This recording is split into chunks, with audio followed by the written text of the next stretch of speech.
hello! J'espère que vous allez très bien chez vous.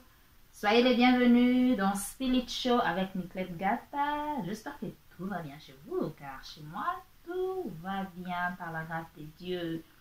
Alors, aujourd'hui, je vous amène à notre sujet assez sensible également, toujours dans notre communauté africaine. Alors, qu'est-ce que nous allons parler aujourd'hui?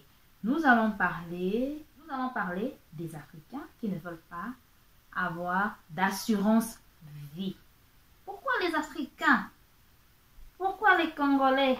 Pourquoi je ne sais pas dans quelle communauté n'aiment pas avoir une assurance vie? Je ne parle pas des Africains qui sont en Afrique, je parle de ceux-là qui sont à l'étranger. Je parle de la diaspora. C'est un phénomène que j'ai remarqué, que nous avons remarqué dans notre communauté, où la majorité des gens ont une assurance pour leur voiture, pour leur santé, mais n'ont pas d'assurance vie par exemple. Alors que tout va de soi. Si vous avez une assurance pour votre voiture, vous ne faites pas d'accident chaque jour, n'est-ce pas? On a des voitures, tu achètes une voiture, tu utilises la voiture pendant plus de 3 ans, plus de 4 ans, sans avoir d'accident. Sans même avoir, vous n'utilisez même pas cette assurance-là. Mais on paye chaque mois. Alors, pourquoi je parle d'assurance vie aujourd'hui?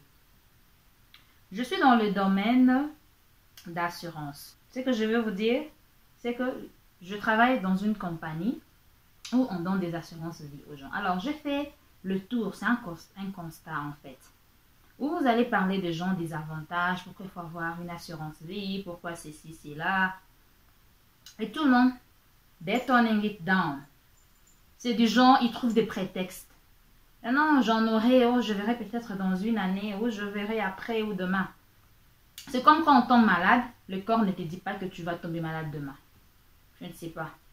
Et cela ne veut pas dire parce que tu auras une assurance vie aujourd'hui que tu mourras demain. C'est juste quelque chose qui va t'aider, toi et ta famille. Plus tard, quand tu ne seras pas là. Nous remarquons quand nous perdons un de nos frères ou sœurs en communauté, ici dans la diaspora,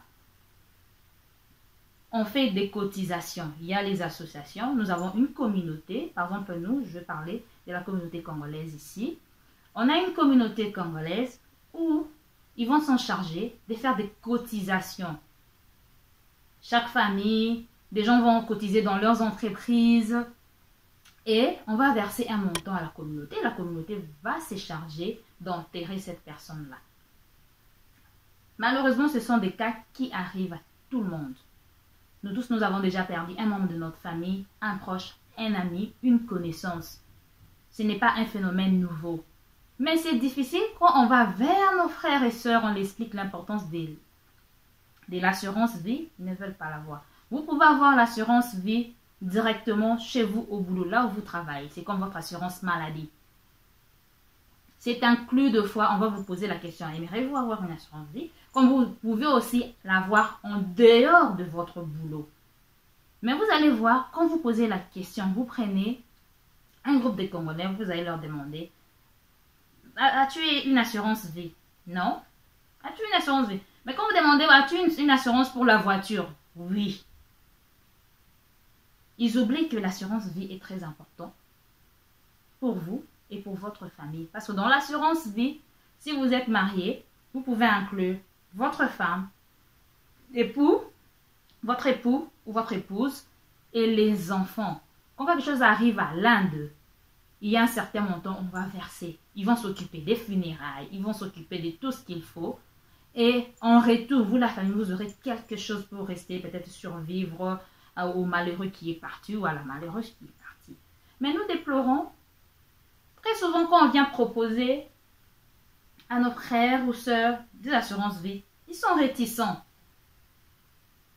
C'est du genre, je verrai, je vais prendre ça après, je vais prendre ceci, cela. Mais au fur et à mesure que vous attendez, avec l'âge également, vous allez payer cette assurance chère. Alors, si vous avez besoin de plus d'informations pour vous informer sur ces cas, je mettrai mon numéro. Appelez-moi, contactez-moi. Je vous montrerai ce qu'il faut faire, où il faut aller, comment il faut appliquer. Et à partir de là, vous pourrez au moins avoir une assurance vie. Et n'oubliez pas, au fur et à mesure que vous attendez, votre assurance, vous ne pourrez pas payer, comment je vais dire, plus vous êtes jeune, plus vous payez votre assurance vie moins cher.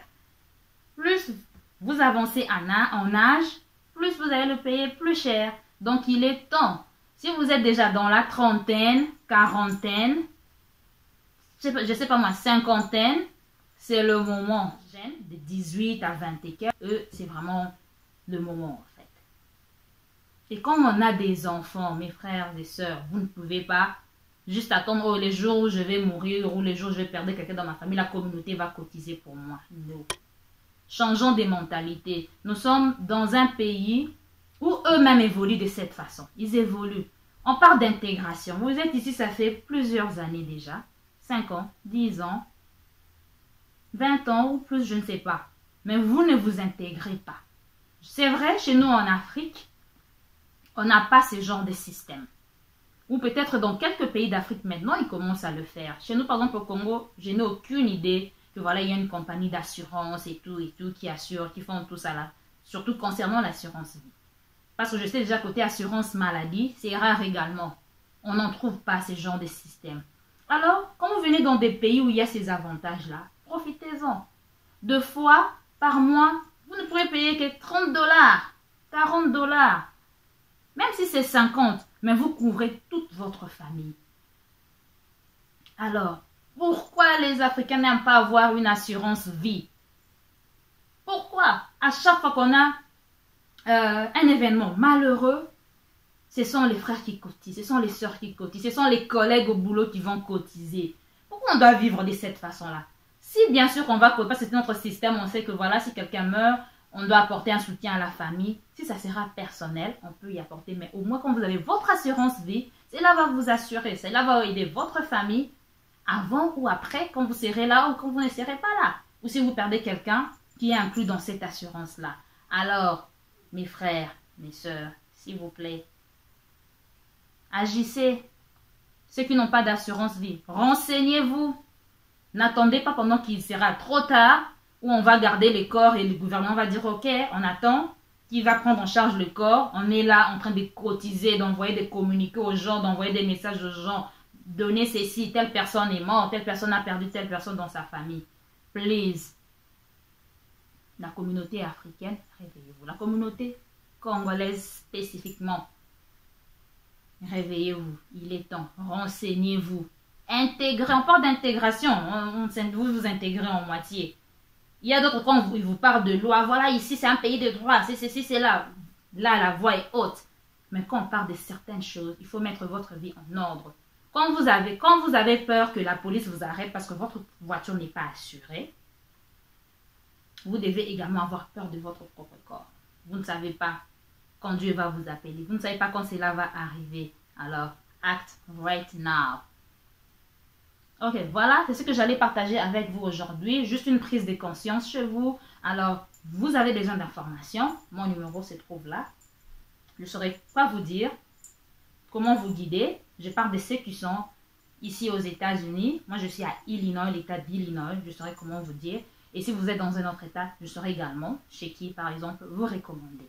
Alors, portez-vous bien chez vous. On se retrouve next time. See you. C'était Spirit Show. Et n'oubliez pas, on s'abonne. Abonnez-vous, subscribe et puis cliquez la petite cloche qui est là, juste à côté. Alors, portez-vous bien chez vous. See you. Bye bye.